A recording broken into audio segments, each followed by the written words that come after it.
आता आपल्या आवडत्या मालिकेचे संपूर्ण भाग मालिका प्रसारित झाल्यानंतर लगेचच पाहू शकता फक्त सन नेक्स्ट वर. भारतातील प्रेक्षकांसाठी मोफत सेवा. मला स्पष्ट सांग, तुला स्वानंदी आवडते का, हो किंवा नाही?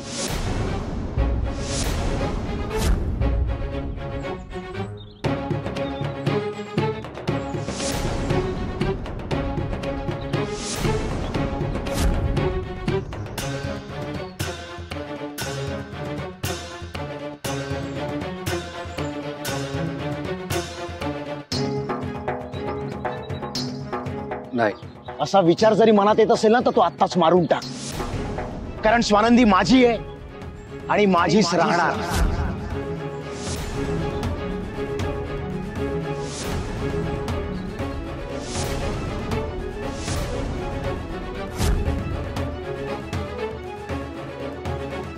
मित्र म्हणून विश्वास ठेवलाय तुझ्यावर. विश्वासघात करू नकोस.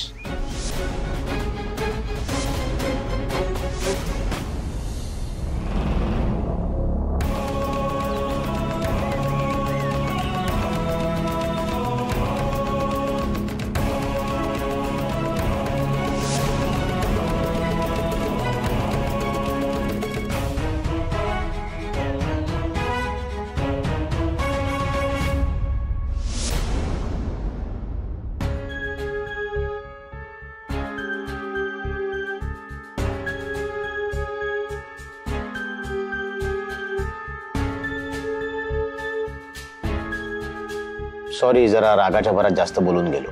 It's okay. आणि नको काळजी करू, तुझ्या आणि स्वानंदीच्या मध्ये नाही येणार मी. थँक्स समजून घेतल्याबद्दल. सुजित मणी, कुठे होता तुम्ही? केव्हापासून वाट पाहते मी तुमची. सुजित, एव्हाना शिपमेंट निघायला हवं होतं. उद्या सकाळी 7ची डिलिव्हरी विसरलास का तू? ट्रॅफिक शिवाय स्टेट बॉर्डरवर जो वेळ लागतो, हे सगळं पाहता वेळ ट्रक निघणं गरजेचं आहे रे.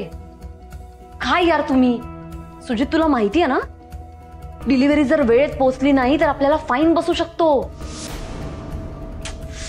तुम्ही पण ना खरंच. पण ठीक आहे, मी एक काम करते, पटकन नवीन पेपर्स तयार करते. तुम्ही पटापट साईन करा, म्हणजे मला पुढची हालचाल करता येईल. हा संचिता. हो हो, आय नो. पण आधी डॉक्युमेंट्स मिळतात का ते तरी बघूया. मणी, तू तुझ्या केबिन मध्ये बघ, मी माझ्या केबिन मध्ये बघतो. सुजित ऐक ना. अरे मी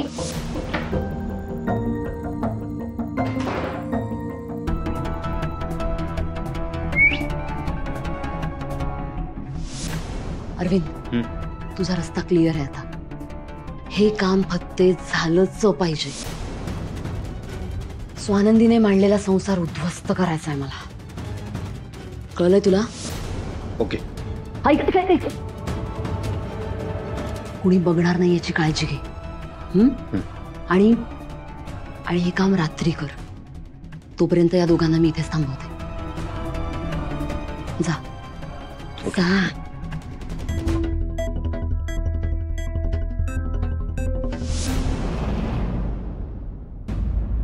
सुजित, मी माझ्या केबिन मधले सगळे ड्रॉवर्स चेक केले, पण पेपर्स नाहीयेत. यार, मी पण तेच करतोय. माझ्या केबिन मध्ये पण नाहीयेत पेपर्स. मग आता संचिताने जे नवीन डॉक्युमेंट्स बनवले त्यावर साईन करावे लागेल, कारण शिपमेंट वेळेत पोहोचणं गरजेचं आहे. ठीक आहे, चल. मणी, एक मिनिट.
संचिता,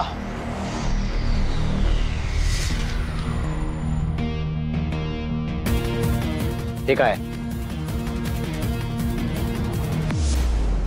एवढे महत्वाचे पेपर्स डस्टबिन मध्ये कसे होते? संचिता खरं सांग, आम्ही तिथं स्वानंदीला मदत करायला गेलोय हे कळल्यावर हे असलं काहीतरी फालतू कारण काढून आम्हाला इथे बोलवून घेतलंयस ना? सुजित, अरे काही काय बोलतोस तू? मी असं का करेन? बरं आहेस ना? असं काही केलेलं नाहीये मी. मी जर का आता स्वानंदीला फोन केला आणि ती संकटात असली तर? ती जर आता संकटात असली तर हा योगायोग तुला जरा विचित्र नाही वाटणार? आम्ही बरोबर तिला मदत करायला तिथं गेल्यानंतर इथं काहीतरी प्रॉब्लेम होतो, आम्ही इथं आल्यानंतर तिथे काहीतरी प्रॉब्लेम होतो, हे सगळं ठरवून केल्यावर का नाही वाटत आहे तुला?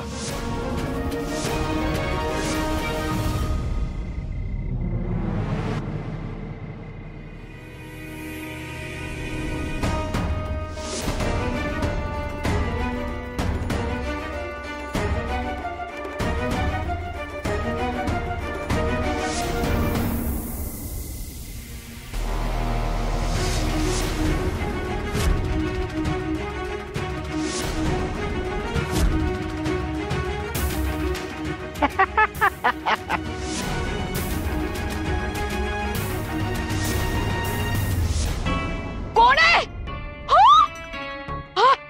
अरविंद सर, तुम्ही? ओ अरविंद सर, काय करताय? सोडा. घे, तुला काम करायचं होतं ना? काम कर, काम. अरविंद सर, सोडा की. मी तुमच्या पुढे हात जोडते. करू नका अरविंद सर, माझ्या ऑर्डरचं कापड आहे. सोडा की अरविंद सर.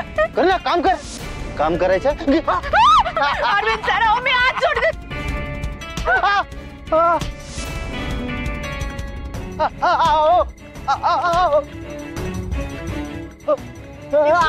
हिम्मत कशी केली?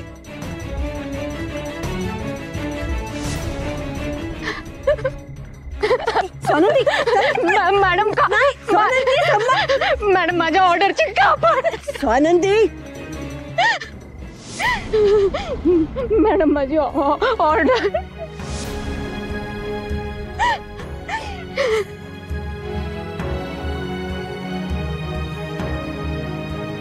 शांत, चल आतमध्ये.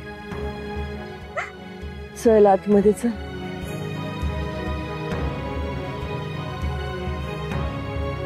मला माहितीये मी तुला शिक्षा केली होती, पण मुलींच्या सेफ्टीपेक्षा शिक्षा मोठी नाहीये ना. माझ्या कुठल्याच मुलींवर अशी वेळ आलेली मला चालणार नाही.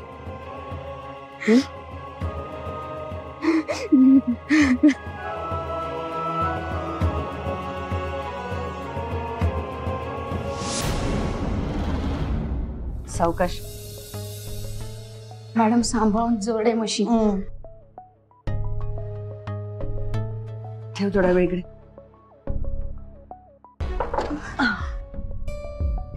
खरंच खूपच जड आहे ही मशीन.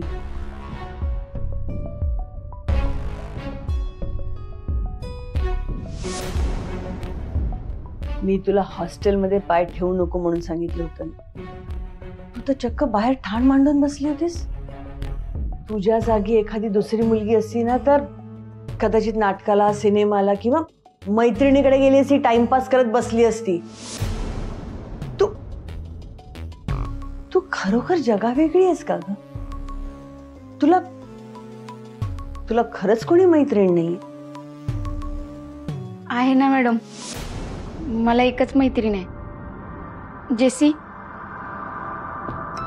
ती पण इथंच राहते ना, मग मी कुठे जाणार? आणि तिच्या व्यतिरिक्त माझं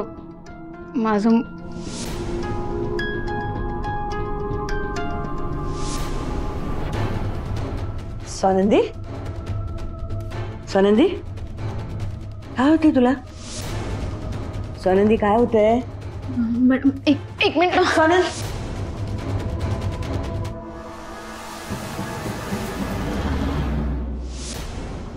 अगं बोल. तो विचारतोय काहीतरी.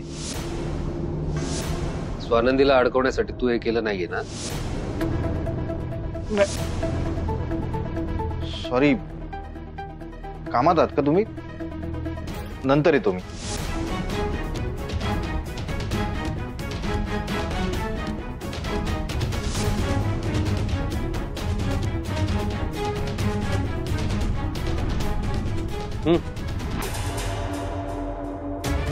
म्हणजे काही काय बोलतोयस तू?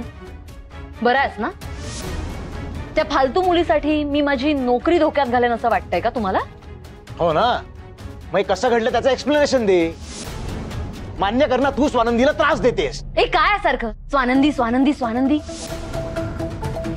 त्या स्वानंदीला त्रास देण्यापलीकडे माझ्या आयुष्यात दुसरं काही नाहीये का? इतकं वायफळ झालंय का माझं आयुष्य? आणि मला एक गोष्ट कळत नाही, कोण आहे ती स्वानंदी? सांगा ना, ती स्वानंदी कोण आहे? सुजित, माझी आणि त्या गावंढळ मुलीची बरोबरी तरी होऊ शकते का? उद्या तिच्या बाबतीत काहीही चुकीचं घडलं तर नेहमी तुम्ही मला जबाबदार धरणार आहात का? बरं ठीक आहे, तुम्ही म्हणताय तसं झालंही असेल असं मान्य करूया आपण. मान्य करूया. पण मला सांगा, मी एकाच वेळी दोन वेगवेगळ्या ठिकाणी असू शकते का? सांगा ना, होऊ शकतं का हे? ठीक आहे, मी स्वानंदीला फोन करून विचारतो.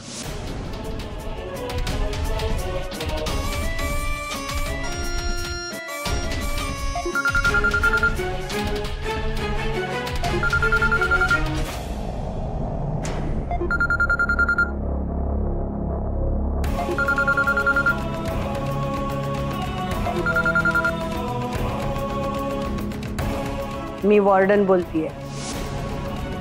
तुम्हाला सांगितलं होतं ना स्वानंदीला फोन करून त्रास देऊ नका म्हणून.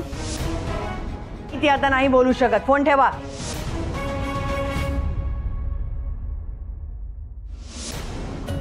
काय रे, ऑल ओके ना? हा, वॉर्डनने फोन उचलला होता. स्वानंदी कुठल्या तरी कामात बिझी आहे. ओके आहे ती. पण संचिता, तरी सुद्धा हे असं महत्वाचे पेपर्स गाळ होणं हे हलगर्जीपणाचं लक्षण आहे. आणि कामाच्या बाबतीत तुझ्याकडून ही अपेक्षा नाहीये. याआधी कधी असं झालंय का मनीष सर? चल म्हणे.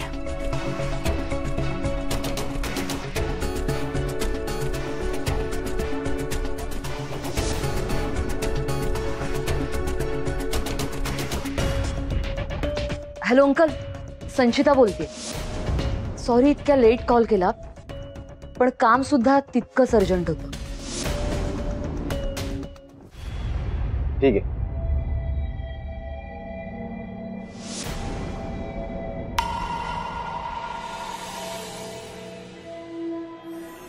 डॅड, अजून झोपला नाही तुम्ही? कसं झोपणार?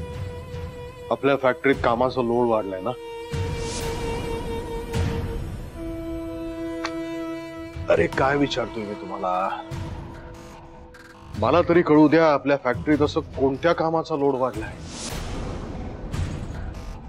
तसं काही नाही डॅड. असं काही नाहीये ना. मग मला कोणतीही कल्पना न देता तुम्ही कंपनीचं काम आउटसोर्स का केलं?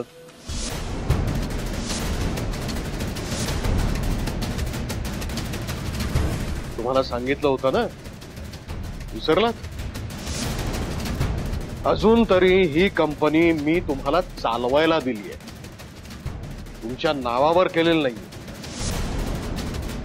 ही कंपनी मी शून्यापासून उभी केली आहे, स्वतःच्या मनगटाच्या जोरावर. तुमच्या बापाकडून जशी तुम्हाला ही आयटी कंपनी मिळाली ना, तशी मला मिळालेली नाही.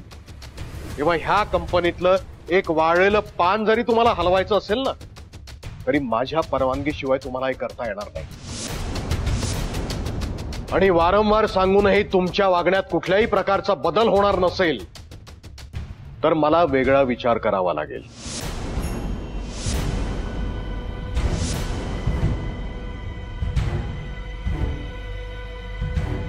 डॅड, साहेब सॉरी, आउटसोर्स करण्याचा निर्णय माझा होता. तुम्ही ज्यासाठी चिडलात त्याला मी जबाबदार आहे. आउटसोर्स करण्यासाठी सुजित तयार नव्हता, मी कन्व्हिन्स केलं त्याला. इनफॅक्ट हे काम कुणाला दिलंय याची कल्पना सुद्धा त्याला नव्हती. त्यालाही आत्ताच थोड्या वेळापूर्वी कळलंय. अरे मुळात आउटसोर्स करायची गरजच काय आहे? का त्या स्वानंदीला काम मिळावं म्हणून? नाही डॅड, मला मणीचं कारण पटलं म्हणून हे काम आउटसोर्स करण्याची मी परमिशन दिली. मला एक कळत नाहीये डॅड, नेमकी हीच बातमी तुमच्यापर्यंत कोणी पोहोचवली? म्हणजे इतर एवढ्या गोष्टी सोडल्या आणि फक्त हीच गोष्ट तुमच्यापर्यंत पोहोचवण्याचा नेमका हेतू काय होता?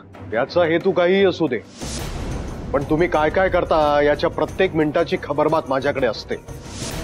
आणि त्याचा हेतू काय यापेक्षा तुम्ही मला का सांगितलं नाहीत हे महत्वाचं आहे. सॉरी साहेब, आमचं चुकलं. म्हणजे हा निर्णय घेण्याआधी तुम्हाला कल्पना द्यायला हवी होती. पण ऑर्डर लग्नाची होती आणि कस्टमाइज पीसेस बनवायचे होते आणि आपल्या फॅक्टरीमध्ये कुठल्याच वर्करकडे असे कस्टमाइज पीसेस बनवण्यासाठी वेळ नव्हता. मग आम्ही म्हणून तुम्ही स्वानंदीला काम दिलं. काहीही विचार न करता.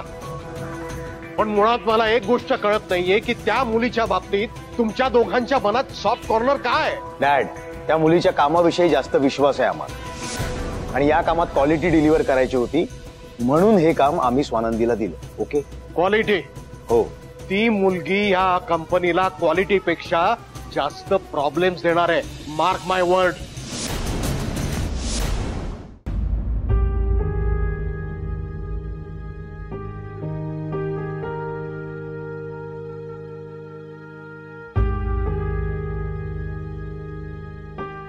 आय एम सॉरी स्वानंदी, खरं तर माझंच चुकलं. मलाच कळायला हवं होतं की तुला एकटीला बाहेर सोडले पण तुझं इथे ओळखीचं कोणच नाहीये. तुला शिक्षा करण्याआधी मला विचार करायला हवा होता. आणि खरं सांगू, या गोष्टीचा मला आता पश्चाताप होतोय. पण मी काय करू, माझ्याने खोटं सहन नाही होत. Sorry madam. माझा तुझ्यावर पूर्ण विश्वास आहे, पण पुन्हा खोटं बोलू नकोस. एकदा माणूस खोटं बोलला ना की ते लपवण्यासाठी त्याला 1000 वेळा खोटं बोलावं लागतं आणि मग न कळत तो कुठल्या थराला जातो त्यालाच कळत नाही. पण मॅम,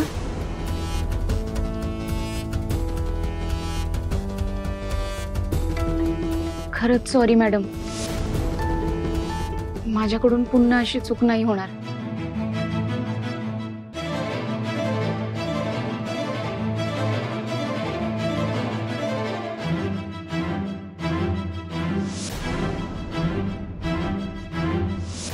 तुला ताप आलाय, अंग फणफणते तुझं. किती हाल करून घेणार आहे स्वतःचे. कधी चक्कर येते, कधी अशक्तपणा, खाण्याची इच्छा होत नाही. हे सगळं बरोबर नाहीये. मावशी पण म्हणत होते की तुझी जेवायची इच्छा होत नाही, आजकाल तू जेवत नाहीस नीट. एकामागे एक किती प्रॉब्लेम येत आहेत ना मॅडम आयुष्यात. म्हणून माझी अन्नावरची वासनाच उडाल्यासारखं झालंय. काहीच खायची इच्छा होत नाही. आणि उपाशी राहून प्रॉब्लेम सुटणार आहे का? बस, खूप झालं. मी डॉक्टरांची अपॉइंटमेंट घेते, आपण तुझं पूर्ण चेकअप करून घेऊया. नक्की कळेल तरी काय झालंय. काही नाही हो मॅम, हे सगळं ना सायकोलॉजिकल आहे. ह्या मॅडमना ना सगळ्या जगाचं टेन्शन स्वतःवरती घ्यायचं असतं. मग काय होणार, शेवटी ती ह्युमन बॉडी आहे ना, गिव्हअप करणारच ना कधी ना कधीतरी. तुम्ही ना मॅम हिला चांगलाच ओरडा द्या. तुम्ही किती काळजी करता ना माझी. मॅडम, पण मला खरंच काही बी झालेलं नाही. दिवसभर उन्हात होते ना, उष्णतेमुळे पित्त झालं असेल म्हणून होतंय हे सगळं. खरंच आपणच ठरवणार का आपल्याला काय होतंय ते? डॉक्टरांना बघू दे ना, ते सांगतील ना नक्की काय झालंय ते. मॅडम, मला खरंच काही बी झालं नाही.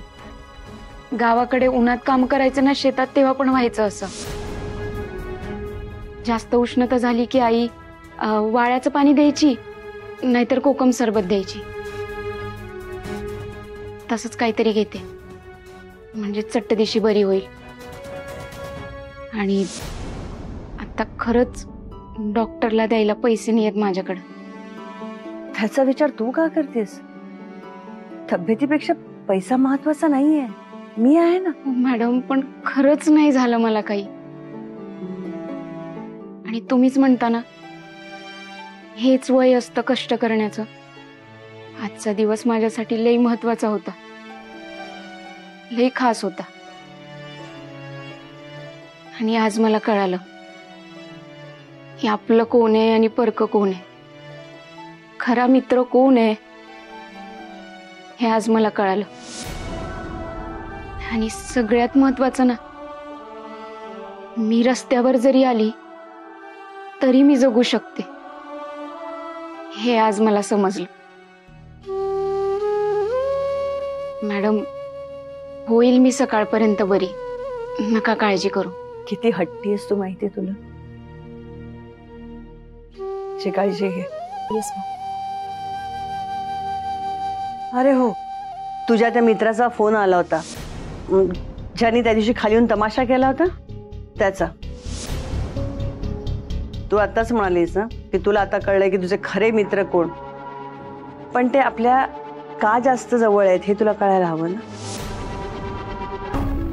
कारण का पुरुषांवर सहजासहजी विश्वास कधीच ठेवायचा नाही. मग ते मणी सर असो किंवा सुजित सर.